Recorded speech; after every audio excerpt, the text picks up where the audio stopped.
Okay, so we're going to talk about a little bit of bike safety. So bike safety is really important because you can get to really high speeds on a bicycle. Even at low speeds, you can get pretty injured. So the best thing to do is, of course, keep your bike in working order. So taking it for a tune-up, making sure if you have an issue with your bike, like your brakes are squeaking or your wheel's out of true, you bring it in and have it serviced. A couple things with New York City, especially, is that you want to make sure that you have reflectors, front and rear, that you have working lights, both front and rear, white on the front, red on the rear, just like a car. You can get a pretty substantial fine if you do not have them at night, so basically from dusk till dawn. Okay, so with lights, you have a bunch of different options. Most lights go anywhere from usually around $8 on up. They can go very, very expensive depending on how bright they are, what they're made out of, all those types of things. Basically, for the city, you're not going to want a light that's going to necessarily illuminate your path. You just want a light that you're going to be seen by cars and pedestrians and other cyclists. So a light like this, basically it flashes, it's nice and bright. It's USB rechargeable, so if you do a lot of riding at night, then you can get this and save a lot of money on batteries.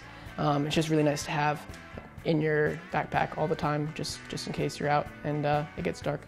And the rear one is basically exactly the same. It's going to be blinking, or you can keep it steady. It's better to keep blinking so people can see you in the city. So that's those lights. Another way to be safe is just to wear the proper clothing and equipment. So make sure that you have a rain jacket with you if it's going to be raining that day.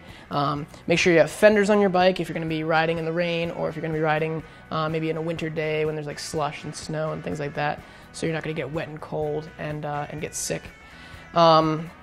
Also, a lot of people don't like to wear helmets, but definitely helmets can keep you safe.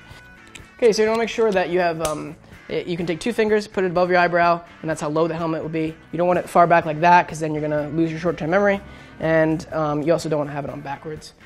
So with the strap, you want to make sure that it's fastened correctly, and that you can put 2 fingers underneath the strap. This is a little bit loose, so you may want to tighten it up. You just don't want it too tight, and you don't want it too loose, because if you hit the ground, you don't want your helmet flying off. That's basically how you'd wear a helmet properly. So with bicycle helmets, they are made for one crash. So if you have a accident or you have a collision with your helmet on, you want to make sure that you replace it, because it fractures, kind of like the front end of a car. It's basically supposed to just create less of an impact on your actual head.